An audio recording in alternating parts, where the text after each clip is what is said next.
Michelle Brown. Thank you, Deputy Presiding Officer, and thank you for your statement, Cabinet Secretary.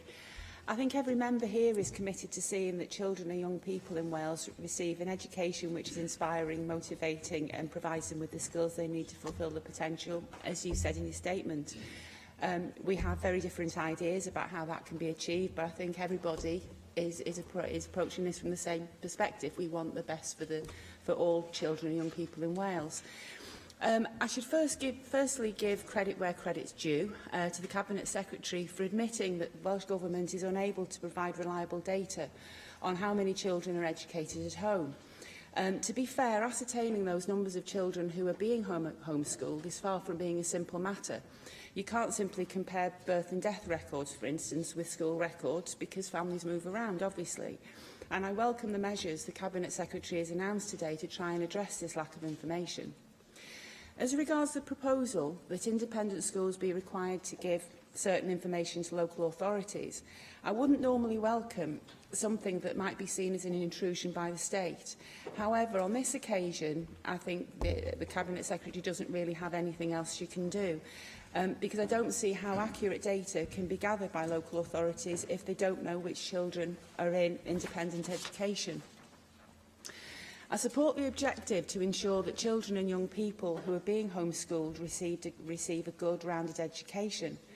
You have said that you want to ensure that children receive a suitable education. It's vital that the assessment of whether a child is receiving a suitable education is made fairly, and that suitability is not a euphemism for state approved.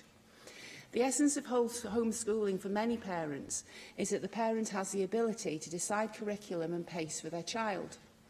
Recognition therefore needs to be given to parents' right to decide the content of their child's education. It's key that parents who homeschool their children have a full voice in the development of the assessment criteria and a means of challenging a local authority's assessment of the education being provided to their child. I welcome the Cabinet Secretary's intention to put statutory guidance out to consultation, and I would encourage parents to contribute. Is the Cabinet Secretary able to confirm today when the consultation documents will be issued and how long the consultation period will be? I also welcome the intentions expressed by the Cabinet Secretary to consider how services are provided to homeschooled children and to provide assistance to parents such as support with additional learning needs. I take the Cabinet Secretary at her word that her intention is to support parents who wish to homeschool, rather than to sit in judgment of their decisions, which I am certain is not her intention. I believe that parents who homeschool their children, whilst welcoming additional support and assistance, will be concerned that this represents the thin end of the wedge to state interference with the choices they have made for their child. So would the Cabinet Secretary be prepared today to give parents her personal assurance that the measures you introduce will not have the effect of placing pressure on parents to stop homeschooling their children or lead to local authorities effectively deciding the content of education provided at home? Thank you. Can I thank the